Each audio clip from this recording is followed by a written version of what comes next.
আজ দশমী, চন্দননগর জগদ্ধাত্রী পুজোর আজ শোভাযাত্রা।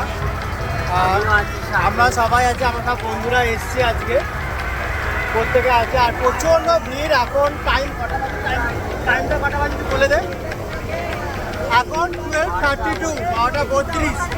এই মুহূর্তে প্রচুর ভিড় এখানে। আর এখানে প্রায় 200টার মতন ঠাকুরের প্রসেশন হয়।